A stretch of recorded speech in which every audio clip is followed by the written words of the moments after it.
बिस्मिल्लाहिर्रहमानिर्रहीम 92@8 के साथ मैं हूं शाहिद रिंद। नाजरीन, मुल्क में सियासी माहौल सज चुका है और लेवल प्लेइंग फील्ड की गर्दान के दौरान हमें मफाहमत के बादशाह आसिफ अली जरदारी की जानिब से एक ऐसा बयान सुनने को मिला जिसने सूरत हाल को यकसर तब्दील कर दिया है। चंद रोज कब तक हमें यह नजर आ रहा था कि पाकिस्तान पीपल्स पार्टी ये शिकवा करती हुई नजर आ रही थी कि उन्हें लेवल प्लेइंग फील्ड नहीं दी जा रही और सब कुछ जो है वो मैदान में सेट किया गया है पाकिस्तान मुस्लिम लीग नून के लिए। लेकिन आसिफ अली जरदारी का हालिया जो बयान है उसने आज के दिन की हेडलाइंस को चेंज करके रख दिया है। आसिफ अली जरदारी ने वाज़ेह तौर पर यह कहा है कि मुल्क शफाफ इंतखाबात की तरफ बढ़ रहा है और पीपल्स पार्टी इन इंतखाबात के लिए तैयार है और उन्हें पूरा एतमाद है कि इलेक्शन कमीशन जो है वो शफाफ इलेक्शन करवाएगा। इसके साथ साथ उन्होंने यह भी कहा है कि पीपल्स पार्टी वाहिद जमात है जो हर माहौल में इलेक्शन लड़ने की सलाहियत रखती है। आज के दिन उन्होंने एक तरह से कह सकते हैं कि जो पॉलिटिकल माहौल सजा था लेवल प्लेइंग फील्ड का उसे टर्न अराउंड किया है। लेकिन इसके साथ साथ एक और पॉलिटिकल डेवलपमेंट भी हुई है। पाकिस्तान तहरीक इंसाफ के एक अहम रहनुमा अली नवाज आवान आज मंजर आम पर आए हैं और आते ही वो इस्तेहकाम पाकिस्तान पार्टी को प्यारे हो गए और उन्होंने अपनी शमूलियत का ऐलान किया है जहांगीर तरीन और अलीम खान की मौजूदगी में। लेकिन लेवल प्लेइंग फील्ड के साथ साथ जो सियासी मैदान सज रहा है उस सूरत हाल पर और इंतखाबात के हवाले से आज जो पॉलिटिकल पैनल हमें ज्वाइन कर रहा है पाकिस्तान पीपल्स पार्टी सिंध के रहनुमा हैं और सेनेटर हैं निसार खोड़ो साहब हमारे साथ होंगे। चौधरी जाफर इकबाल साहब पाकिस्तान मुस्लिम लीग नून के रहनुमा हैं और सेनेटर दनेश कुमार हैं बलूचिस्तान अवामी पार्टी के। मेरी ख्वाहिश थी कि मैं दनेश से गुफ्तगू का आगाज़ करूं लेकिन चूंकि जरदारी साहब ने जैसे कहते हैं वो टर्न अराउंड किया है पॉलिटिकल सिचुएशन को, तो गुफ्तगू का आगाज़ निसार खोड़ो साहब से करते हैं। खोड़ो साहब, लेवल प्लेइंग फील्ड का शिकवा अब ख़त्म हो गया है आज से? ये इलेक्शन मुल्क के लिए है। जरदारी साहब हों, नवाज शरीफ साहब हों, बिलावल साहब हों, कोई और हो, ये सब इसी इंतजार डेट देने के लिए हमें कोर्ट जाना पड़ा। सुप्रीम कोर्ट का वैसे तो कोई इलेक्शन कराने की वास्ता नहीं, लेकिन क्योंकि कोई डेट आ नहीं रही थी इसलिए लोग गए और हम भी गए, दूसरे भी गए, तो इलेक्शन की डेट ले आए सुप्रीम कोर्ट से। सुप्रीम कोर्ट के चीफ जस्टिस ने बाकायदा बहुत सारी गारंटियां दी है कि इस डेट के बाद कोई चेंजेस नहीं होगी, ये नहीं होगा, वो नहीं होगा, जो किसी को करना चाहिए था जो उन्होंने किया। दनेश हमारे साथ मौजूद है स्टूडियो में। दनेश, आज से चंद माह कबल एक पुरानी जगह पर जहां मैं प्रोग्राम करता था उस वक्त मैंने आपसे ये सवाल पूछा था कि बीएपी अपना वजूद बरकरार रखेगी या नहीं। उन दिनों में बहुत सी बातें हो रही थीं और आपने एक जुमला कहा था कि पाकिस्तान पीपल्स पार्टी, आपने नाम नहीं लिए थे, आपने कहा था बड़ी कौमी जमातें हमें लहू लहान कर रही हैं लेकिन हम रेजिस्ट करेंगे और अपनी पार्टी का वजूद बरकरार रखेंगे और बिलाखिर आप उसमें कामयाब हुए। लेकिन हुए कैसे? देखिए जी, इस चीज़ की तो पेशन गोई मैंने आपको कबल अज वक्त कर दी थी कई माह कबल, और वो मेरी पेशन गोई दुरुस्त साबित हुई जिसकी आप तस्दीक कर रहे हैं।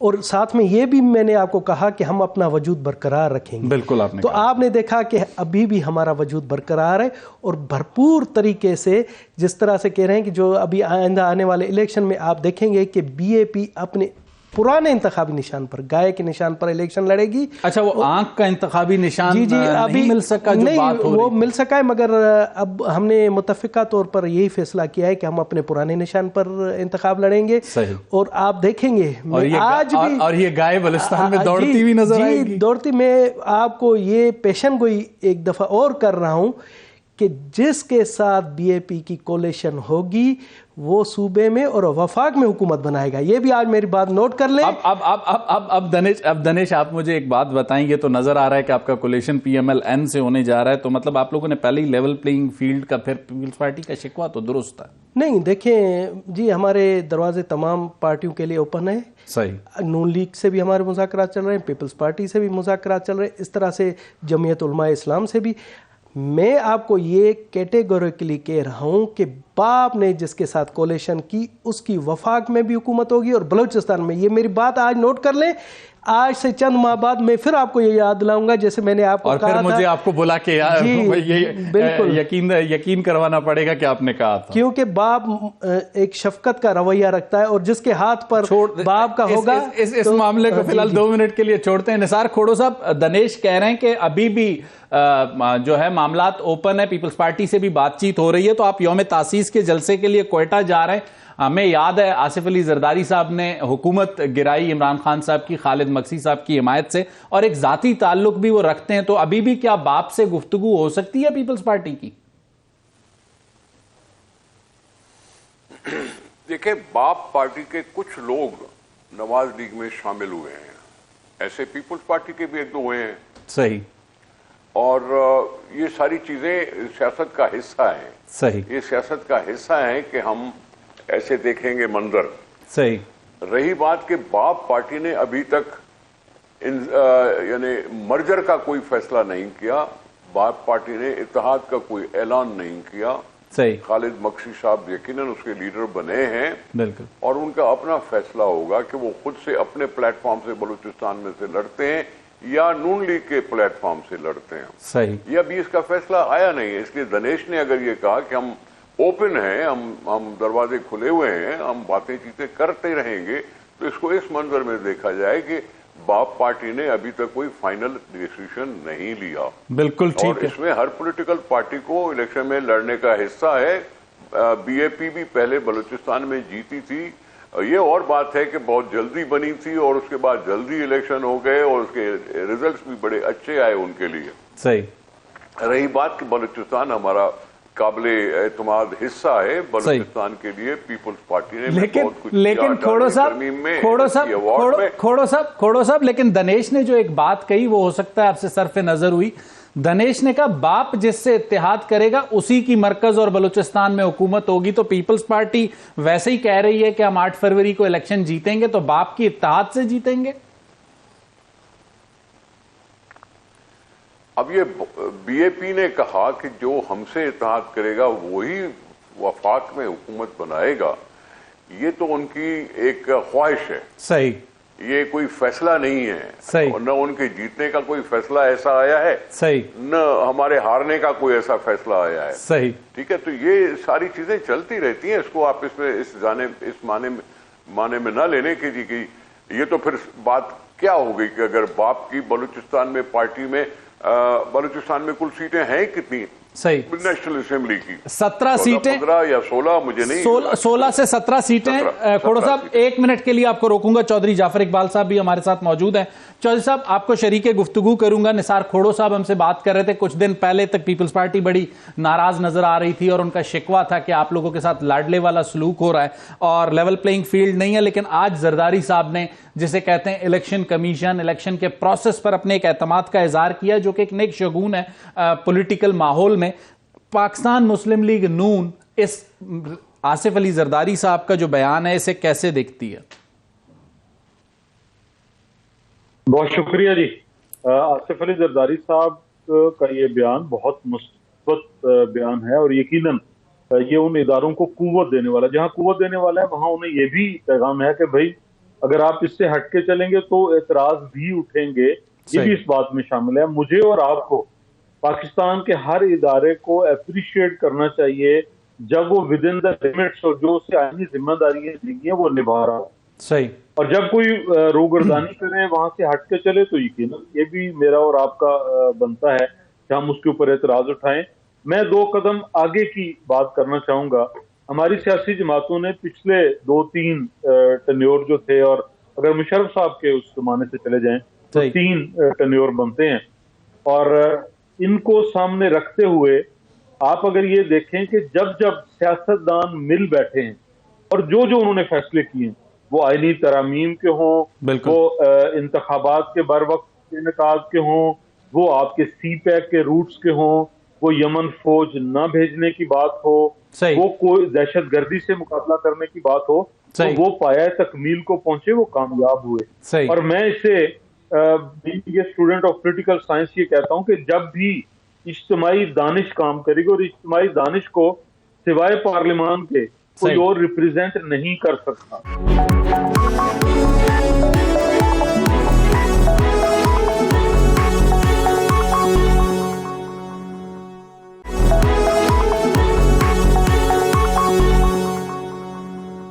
चौधरी जाफर इकबाल साहब, एक सवाल आपके सामने रखना चाहूंगा। इस वक्त हमारी मालूमात के मुताबिक आइंदा चंद रोज में मियां मोहम्मद नवाज शरीफ साहब सिंध का रुख कर रहे हैं।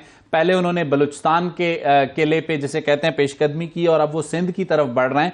और इत्तलात ये है कि उनका सिंध का कयाम 1 या 2 रोज का नहीं हो सकता है उससे ज्यादा तवील हो। और वहां पर जो पुराने नून लीगी रहे हैं या पुराने मुस्लिम लीगी कह लें, जो मुख्तलिफ मुस्लिम लीगों में रहे हैं, लियाकत जतोई साहब हों, सुमरो साहब हों, कुछ और लोग हों, जो कि एक तरह से एंटी पीपल्स पार्टी एक जिसे कहते हैं अप्रोच रखते हैं, उनको वो मनाने की कोशिश करेंगे। तो मियां साहब को जो कामयाबी चौधरी साहब बलूचिस्तान में मिली, 30 बीएपी और दीगर जमातों के लोग मिले, सिंध में भी कोई ऐसा ही क्लीन स्वीप करने का आपका मूड है?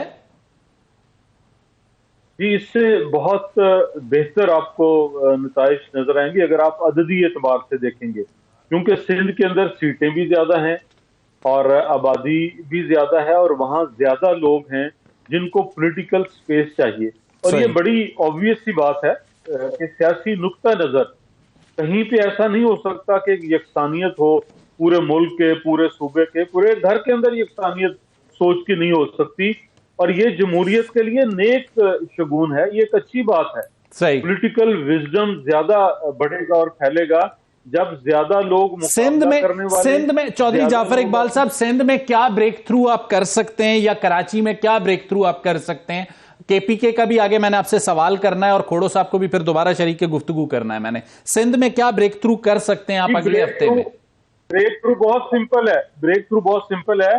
तमाम वो लोग जो पीपल्स पार्टी की या वहां जो दूसरी सियासी जमातें हैं उनकी सियासत से इख्तलाफ रखते हैं और वो ये समझेंगे कि मुस्लिम लीग नून उनके सियासी सोच और नजरिए के करीब तरीन है, तो यकीनन हम उनको अप्रोच करेंगे और उनको अप्रोच करके उन हलकों में जहां पे इस चीज की गुंजाइश मौजूद है और इसके ऊपर जो है हमारे सिंध के जो अकाबरीन हैं उन्होंने काम किया और मैं बशीर मेमन साहब का स्पेशली नाम लूंगा, उन्होंने खासा काम किया। चौधरी साहब उनके साथ यहाँ एक मिनट के लिए आपको यहाँ रोक के खोड़ो साहब को शरीक गुफ्तगू करूंगा। खोड़ो साहब, एहसन इकबाल साहब का एक बयान मेरी नजर से गुजर रहा था, उन्होंने कहा कि हमें एक मजबूत हुकूमत दरकार होगी। उन्होंने ये भी कहा कि पीपल्स पार्टी 15 साल सिंध में हुकूमत में रही, जबकि मुस्लिम लीग नून के पास सिर्फ 10 साल पंजाब में हुकूमत रही। उन्होंने ये कहा कि हमारे पास अब भी सिंध को यह बताने के लिए मौजूद है कि हमारी परफॉर्मेंस क्या थी, लेकिन पीपल्स पार्टी के पास बताने के लिए कुछ नहीं है। आप क्या कहेंगे, मियां साहब का दौरा कितना परेशान कौन हो सकता है आप लोगों के लिए सिंध और कराची का? सर, सिंध वाले मियां साहब का 5 साल से इंतजार कर रहे हैं कि वो सिंध वालों को छोड़ के मुल्क से बाहर चले गए।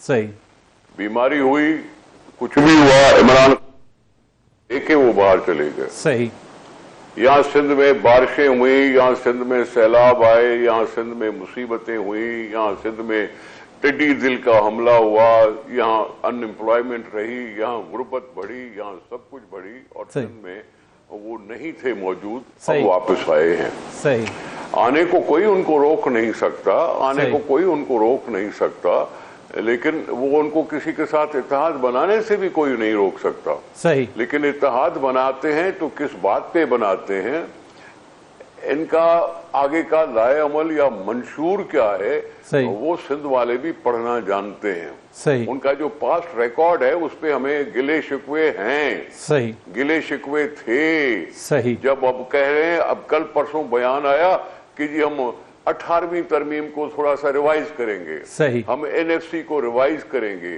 सही, पिछले जमानों में उनका था कि जी हम कालाबाग डैम बनाएंगे। सही, और ये बातें सब कुछ लोगों को याद है। सही, और वो सब कुछ लोग जानते हैं कि उनका पहला क्या क्या शौक था, विजन था। और अभी भी अगर विजन यही है कि जी हमें सिंध को डिवाइड करना है, इंतजामी यूनिट बनाने हैं, एनएफसी को फला करना है, 18वीं तरमीम को फला करना है, तो फिर सिंध के रद्द अमल का मैं पहले से ही पेशन गोई कर सकता हूं कि वो इनके खिलाफ जाएगा। सही, आप कह रहे हैं सिंध के खिलाफ जाएगा और आपको नहीं लगता कि मियां साहब कामयाब होंगे? दनिश, नहीं, सिंध का रिएक्शन मियां साहब के खिलाफ जाएगा। अच्छा, सिंध का रिएक्शन मियां साहब के खिलाफ जाएगा और आपको समझ लगता है कि पॉलिटिकली वो गेन नहीं कर पाएंगे जो गेन करने की कोशिश करने के लिए आ रहे हैं। दनिश, एक शिकवा हमें नजर आता है, बलूचिस्तान के लोग भी करते हैं या सियासी जमातें भी करती नजर आई, बलूचिस्तान को इग्नोर किया जाता है मरकजी जमातों की जानिब से, और इसी पॉइंट ऑफ व्यू के तहत आप लोगों ने बीएपी बनाई थी और अब बीएपी की एक बहुत बड़ी तादाद पीएमएल-एन में चली गई, तो आप लोगों की भी वो नंबर स्ट्रेंथ जो है, गो के जैसे खोड़ो साहब ने कहा, या पाकिस्तान में एक परसेप्शन है कि बाप जहां जाएगी वहां जो है ना इक्तदार जाएगा, लेकिन अब आपकी भी नंबर स्ट्रेंथ उतनी नहीं है जितनी 2018 में थी। देखिए जी, जहाँ तक आपने बात की कि वफाकी पार्टी हमें नज़रअंदाज करती थी, तो इस दफ़ा आपने देखा कि वफाकी पार्टियों ने बलूचिस्तान को मरकज़ बना लिया। खोड़ो साहब को भी पता है कि कुछ अर्सा पहले चंद माह कबल पीपल्स पार्टी ने वहाँ डेरे जमाए, इसके बाद नून लीग ने तोड़े। देखिए वो इलेक्टेबल्स है, जिस तरह से खोड़ो साहब ने कहा कि सियासत में कोई हरफ आखिर नहीं होती, तो इसी तरह से वो गए। तो मैं समझता हूँ कि बलूचिस्तान की अहमियत बलूचिस्तान अवामी पार्टी की वजह से बढ़ी। बलूचिस्तान की अहमियत पाकिस्तान के हवाले से इसलिए है कि पाकिस्तान की मुश्किलात का रास्ता बलूचिस्तान से जाएगा। और तमाम पार्टियों लोग बहुत अहम थे 2018 से 23 के दरमियान खान साहब की गवर्नमेंट बनाने में, गिराने में बीएपी का रोल, बलूचिस्तान के एक एक सिंगल एमएनए का role, that is very clear. लेकिन जिस तरह आपके इलेक्टेबल्स आपको छोड़ के जा रहे हैं, अगली असेंबली में बाप का अपना वजूद क्या होगा? अभी भी मैं आपको वसूख से कहता हूं कि हमारी अहमियत वही होगी। हम बहुत खुश नसीब हैं, हम बहुत खुशकिस्मत हैं। जिस तरह से कहते हैं ना कि हुमा का साया जिस पर पड़ेगा, हमारा साया जिस पर पड़ा वो नेक्स्ट गवर्नमेंट बनाएगा। ये मैं बार बार आपको कह रहा हूं, चाहे हमारी स्ट्रेंथ एक महीने की हो, चाहे हमारी स्ट्रेंथ कुछ भी हो, मगर बाप रहेगा। आपके अगर एक एमएनए से हुकूमत बननी है तो इसका मतलब है पार्लियामेंट में सादा अक्सरियत किसी के पास नहीं होगी। देखें जी, बिल्कुल मेरी ये पेशन गोई है कि जी कोई भी पार्टी जो एक अपनी पार्टी के हवाले से नहीं, एक सियासी कारकुन के हवाले से, तालिब इल्म के हवाले से कह रहा हूं कि नेक्स्ट जो भी गवर्नमेंट आएगी वो कोई सादा अक्सरियत से भी नहीं आएगी, कोलेशन गवर्नमेंट होगी और तमाम पार्टियों पर मुश्तमिल गवर्नमेंट होगी। अपोजिशन में किसी को छोड़ेंगे या इस बार भी कोई राजा रियाज ढूंढ के रखा है? देखें जी, नून लीग के भी बयानात आ रहे हैं, इस तरह से जो हमारे सदर आसिफ जरदारी साहब के भी बयानात आ रहे हैं कि पाकिस्तान को एक इस तरह से एक ऐसी गवर्नमेंट की जरूरत है जिसमें तमाम पार्टियों की हिस्सेदारी। एक मिनट आपको यहाँ रोकता हूँ। चौधरी जाफर इकबाल साहब, आपको शरीक गुफ्तगू कर रहा हूँ। दनेश ने कहा कि पाकिस्तान को तमाम पार्टियों की फिर कोई कौमी हुकूमत बना लें सर, इलेक्शन का खर्चा कम करवा दें, गरीब आदमी के पैसे बच जाएंगे। और शुक्रिया जी। पहले तो मुझे खोड़ो साहब की जो गुजारिशात थी उनका जवाब देना है। बिल्कुल दें। सिंध में सैलाब आए तो शहबाज शरीफ, नवाज शरीफ का नुमाइंदा वहां पहुंचा जहां मजबूरन पीपल्स पार्टी को भी जाना पड़ा फिर साथ।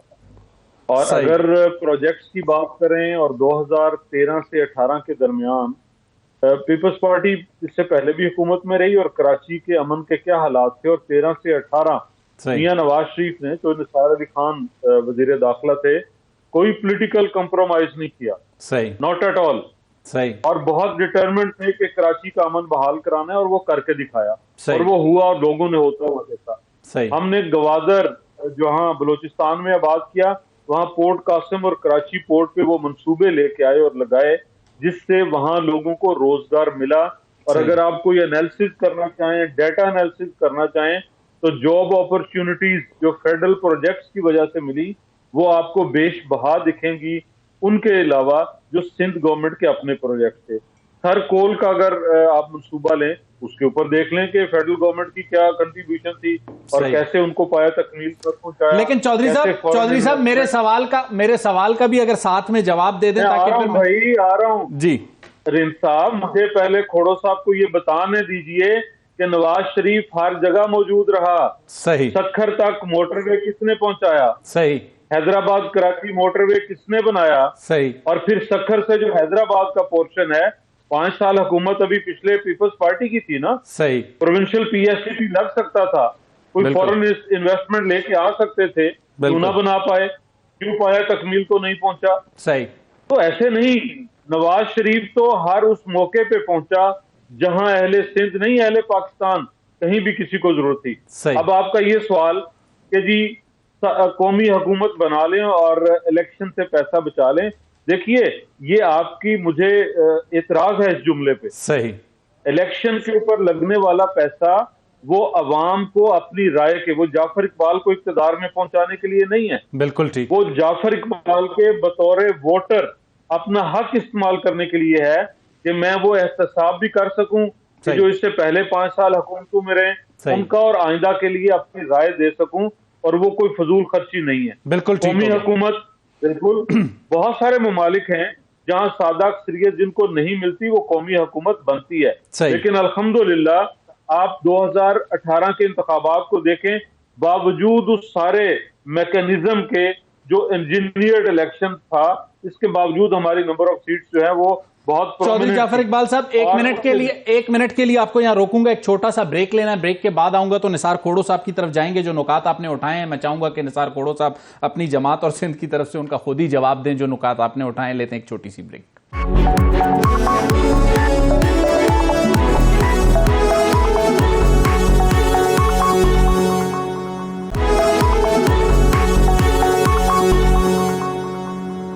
वेलकम बैक नाजरीन। चौधरी जाफर इकबाल साहब ने जो सिंध में पाकिस्तान मुस्लिम लीग नून की या मियां मोहम्मद नवाज शरीफ की अपीयरेंस है मियां शहबाज शरीफ के हवाले से, उस पर बात की, तो मैं चाहूँगा कि निसार खोड़ो साहब उसे रिस्पॉन्ड करें। खोड़ो साहब क्या रिस्पॉन्ड करेंगे? चौधरी जाफर इकबाल ने सारी बात की, आप सुन चुके हैं। माफ कीजिएगा, मैंने शहबाज शरीफ साहब का नाम ही नहीं लिया था। सही। मैंने मियां मोहम्मद नवाज शरीफ का नाम लिया था। सही। मैंने उनके हवाले से बात की थी, उनकी गैर हाजिरी के बारे में। सही।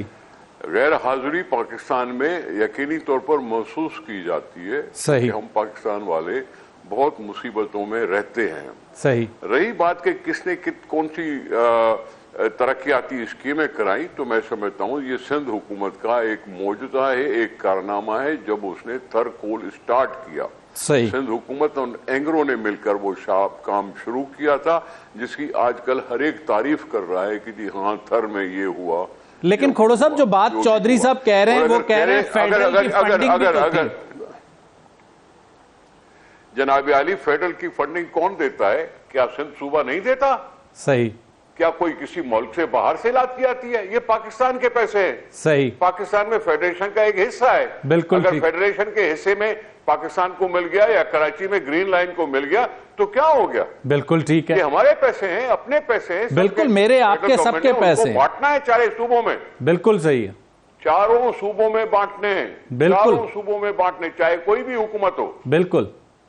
अगर न करते तो उनको कहा जाता, कुछ न कुछ बुरा भला कहा जाता। सही। ये बात नहीं है कि किसने कितना काम किया, किसने कितना काम नहीं किया। सही। लेकिन मैं सिर्फ ये बात कर रहा था कि जनाब यहाँ जो चीजें नई नई आ रही हैं, जो अखबारों में छप रही हैं, वो अगर मफरूज आए तो फिर तो मैं छोड़ देता हूँ। सही। अगर ये वाकई उसकी नीयत ये है कि जी 18वीं तरमीम को रिवाइज करेंगे, एनएफसी को रिवाइज करेंगे, मुल्क को ज्यादा सूबों में बांट लेंगे क्योंकि उन्होंने एमक्यूएम के साथ उन्होंने कुछ इत्तेहाद कर लिया है, अगर ये सारी चीजें हो गई तो ये सिंध को कबूल नहीं होगा। चलें खोड़ो साहब, 1 मिनट के लिए आपको रोकता हूं, चाहूंगा 30 सेकंड्स में चौधरी साहब इन 3 बातों का जवाब दें जो आपने उठाई हैं। सबसे पहले 18वीं आईनी तरमीम को रोल बैक करना, एनएफसी अवार्ड को रिड्यूस करना और सिंध को तकसीम करने की जो बातें हैं, चौधरी साहब पीएमएलएन ऐसा ही कुछ प्लान कर रही है या ऐसा नहीं है?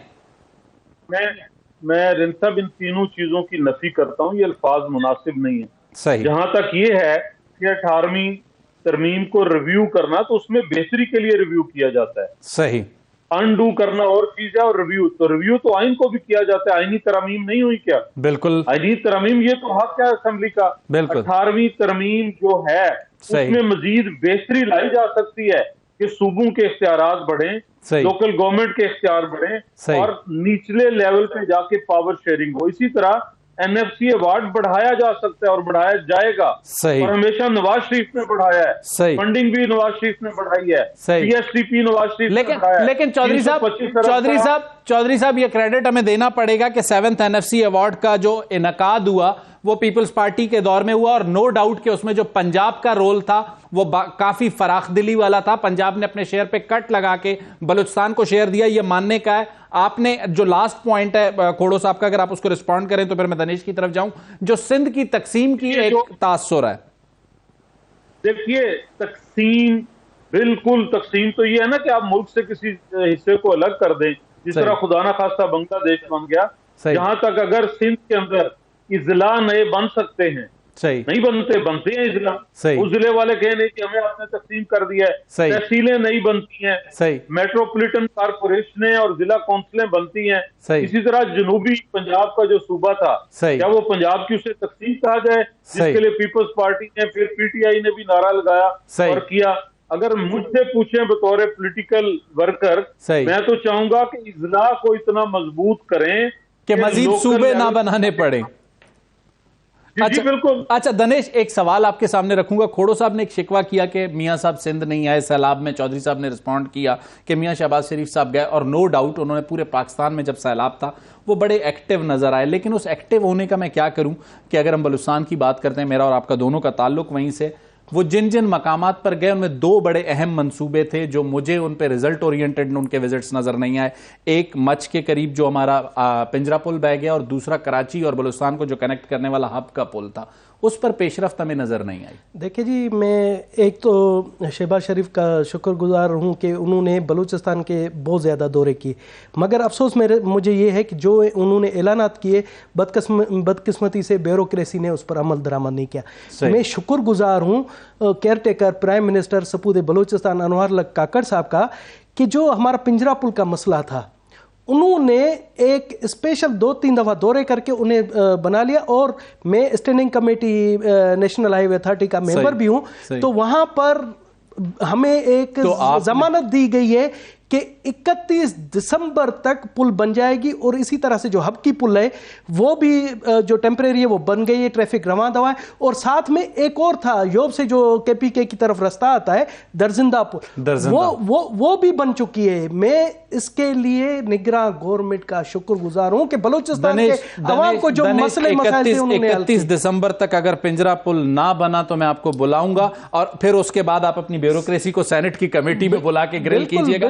खोड़ो साहब, आपकी तरफ आऊंगा। जो इस वक्त हम देख रहे हैं, पाकिस्तान पीपल्स पार्टी ने पेशकदमी पॉलिटिकली शुरू की केपीके से। बिलावल भुट्टो जरदारी साहब ने वहां जलसों से भी खिताब किया और उन्होंने बार बार ये कहा कि कारकुनान जो है वो अपने इख्तलाफात को बुलाकर पार्टी को मुस्तहकम करें। लेकिन इसी में हमें नजर आता है कि अरबाब फैमिली जो पाकिस्तान पीपल्स पार्टी के साथ अटैच रही, वो अब जो है थोड़ा दूर जाती हुई नजर आ रही है। और आज हमने देखा कि कैप्टन सफदर भी अरबाब फैमिली से, अरबाब आसमा जहांगीर, अरबाब जो फैमिली है, अरबाब आलमगीर, सॉरी मैं गलती का नाम में गलती हो रही थी, तो उनसे कैप्टन सफदर की भी मुलाकात हुई। तो बिलावल भुट्टो साहब का जो केपी का दौरा है वो इतना कामयाब हमें नजर नहीं आ रहा। पार्टी के अंदर दूसरी पार्टियों के लोग भी किधर किधर जा रहे हैं, कहीं छोड़ रहे हैं, कोई कोड़ रहे हैं। सही। हमारी पार्टी के अंदर भी यकीनन डिफरेंस ऑफ ओपिनियन होता है। सही। और डिफरेंस ऑफ ओपिनियन को सॉर्ट आउट भी किया जा सकता है। सही। और हतमी भी बनाया जा सकता है। सही। अरबाब आलमगीर की हमने भी खबर पढ़ी है, लेकिन उसको भी देखा जाएगा। ये हो सकता है पार्टी का अंदरूनी मसला हो, उसमें कुछ न कुछ पेशरफ हो सकती है, कुछ बेहतरी हो सकती है।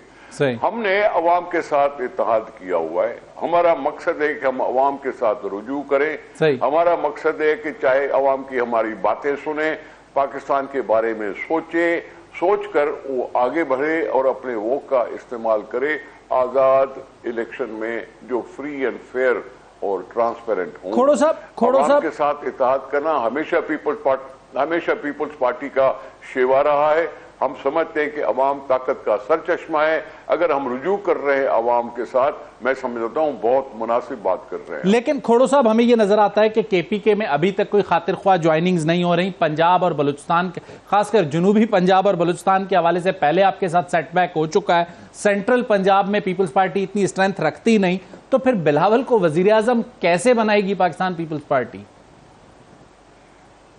जानी, जब अब इस भाई ने जो बलूचिस्तान से हैं जी, उसने जब कहा कि हम मखलूत हुकूमत बनाएंगे, तो उसका मतलब क्या हुआ कि शायद किसी भी पार्टी को मेजॉरिटी न मिले। सही। अगर उनकी पेशनगोई पर सोचेंगे तो फिर उन्होंने तो साफ साफ कह दिया, चाहे नवाज लीग हो, चाहे पीपल्स पार्टी हो, चाहे पीटीआई, चाहे इस्तेकाम या कोई भी हो, ये क्लियर मेजॉरिटी नहीं लेंगे, इसलिए एक नेशनल हुकूमत बनाई जाएगी। और नेशनल हुकूमत तभी बनाई जाती है कि किसी पार्टी को, सिंगल पार्टी को मेजॉरिटी न मिले। सही। तो मैंने नहीं, लेकिन उन्होंने कह दिया। उन्होंने भी कह दिया। वो भी सियासत पर नजर रखते हैं, बहुत एक्टिव सेनेटर है, बहुत एक्टिव सेनेटर है बलूचिस्तान से, वो भी चीजों को जानते हैं। अगर ये कह रहे हैं कि जी नेशनल हुकूमत बनेगी तो फिर तो किसी पार्टी की भी नहीं बनेगी। बिल्कुल ठीक हो गया। तो चाहे उसमें तो चौधरी जाफर इकबाल साहब, आप लोगों ने कोई नया राजा रियाज तलाश किया या इस बार असेंबली में राजा रियाज होगा ही नहीं? राजा रियाज साहब असेंबली में होंगे, मुस्लिम लीग नून के साथ होंगे, और मुझे इस बात पे खुशी हो रही है कि निसार खोड़ो साहब हकीकत को तस्लीम कर रहे हैं, और जो सरहद में और जो पंजाब के अंदर और बलूचिस्तान के अंदर, पंजाब में भी आके जरदारी साहब ने कुछ दिन डेरे लगाए और कोशिश की और इधर उधर के लोग कुछ साथ उनके आ सकें, तो उन्होंने बहुत अच्छे तरीके से इस चीज को तस्लीम कर लिया है कि पीपल्स पार्टी सिंपल मेजॉरिटी हासिल करने की पोजीशन में नहीं है। लेकिन वो साथ में चौधरी साहब लेकिन वो साथ में ये भी कह रहे हैं कि आप भी सिंपल मेजॉरिटी लेने की पोजीशन में नहीं है, और दनेश भी यही इशारे कर रहे हैं आपके इत्तेहादी। देखिए मेरे बारे में तो मुझसे पूछिए ना, और मेरे सूबाई सदर पंजाब के, और मैं 2 दफा इस बात को दोहरा चुके हैं कि we are in position to hold simple majority इंशाल्लाह, और वो हम अपनी कारकर्दगी की बुनियाद पे, मियां नवाज शरीफ की उस सियासी बसीरत की बुनियाद पे, शहबाज शरीफ की उस मेहनत और एडमिनिस्ट्रेशन की बुनियाद पे, और मरियम नवाज की उस पॉलिटिकल विल की बुनियाद पे कि उसने बलूचिस्तान, सिंध, KPK, पंजाब, GB, कश्मीर, हर जगह अपने सियासी नारे को बुलंद भी किया।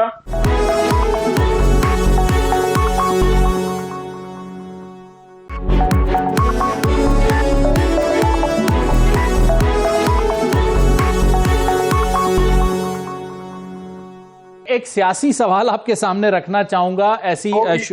ऐसी शुनीद मौजूद है कि जब भी अदालती जो मामला हायल है मियां साहब के सामने, वो रुकावट अगर दूर होती है तो वो चारों सूबों से भी उम्मीदवार खुद हो सकते हैं। क्या ऐसा कोई चीज पाकिस्तान मुस्लिम लीग नून के पास ज़ेरे गौर है?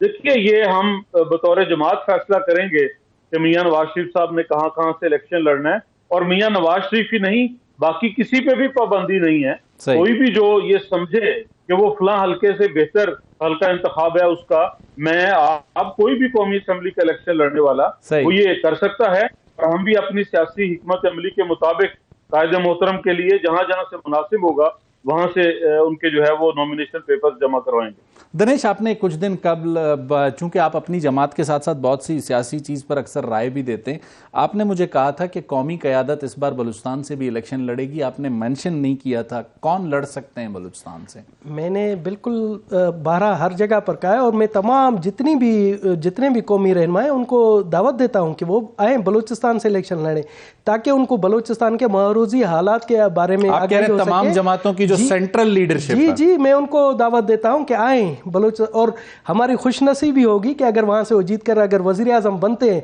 तो हम समझेंगे कि वो बलूचिस्तान। ये आप किस जमात के लीडर के लिए कह रहे हैं? मैं तो तमाम जमातों के, मतलब आप कह रहे हैं चाहे बिलावल वहां से लड़े, मियां साहब लड़े, हमारे लिए काबिल एहतराम बिलावल साहब भी काबिल एहतराम है, मियां साहब भी काबिल, मौलाना साहब भी काबिल एहतराम है। जो भी आए बलूचिस्तान से लड़े, जिस तरह से चौधरी जाफर इकबाल साहब ने कहा कि जी पूरा मुल्क सबके लिए खुला है, तो बलूचिस्तान के लोग भी वेलकम करते हैं, PTI को भी वेलकम करेंगे, सबको हमने सबके लिए। देखिए जी, हम कह रहे हैं कि कौमी रहनुमा जो भी है वो आकर लड़े, बलूचिस्तान की आवाम फैसला करेगी कि किन को वोट देना है या नहीं देना। खोड़ो साहब, एक सवाल आपके सामने रखना चाहूंगा। इस वक्त यौम तासीस का जलसा पाकिस्तान पीपल्स पार्टी क्वेटा ले गई है, और पीपल्स पार्टी ने बलूचिस्तान को, जिसे कहते हैं वो पॉलिटिकल मरकज भी बनाने का फैसला किया है। तो इस यौम तासीस के जलसे में किस हद तक आपको उम्मीद है कामयाबी की, और कोई पॉलिटिकल ब्रेक थ्रू हो सकता है, या जैसे दनेश ने कहा कि तमाम कौमी क़यादत को बलूचिस्तान से जरूर इलेक्शन लड़ने पर गौर करना चाहिए, तो पाकिस्तान पीपल्स पार्टी की मरकजी लीडरशिप चाहेगी कि वो अपने किसी मरकजी रहनुमा को बलूचिस्तान से इलेक्शन लड़वाए? मेरे भाई, आप ये अवाम के ऊपर हमला क्यों कर रहे हैं? सही, इलेक्टेबल्स आएगा तो जीतेगा, बाकी अवाम नहीं जीतेंगे। सही, मैंने कहा कि हम अवामी राब्ते में हैं। सही, ठीक है, सही, अवामी राब्ते बढ़ते जा सकते हैं, नहीं भी बढ़ते जा सकते। सही, मैंने ये नहीं कहा, ये भाई साहब जो बलूचिस्तान से, उन्होंने कहा कि जी मखलूत इंतखाब, मखलूत हुकूमत बनेगी। बिल्कुल, मैं भी अपनी पार्टी के लिए कह सकता हूं, मेरी पार्टी के भी पता नहीं कितनी बड़ी हिस्ट्री है जमहूरियत के लिए, आइन के लिए, कुर्बानियों के लिहाज से, अवाम दोस्ती के लिहाज से हमारे भी पता नहीं कितने राब्ते हैं बलूचिस्तान से, केपी से। केपी को नाम किसने दिया? खैबर पख्तूनख्वा, पीपुल्स पार्टी ने। बलूचिस्तान को पैकेज किसने दिया? पीपुल्स पार्टी ने।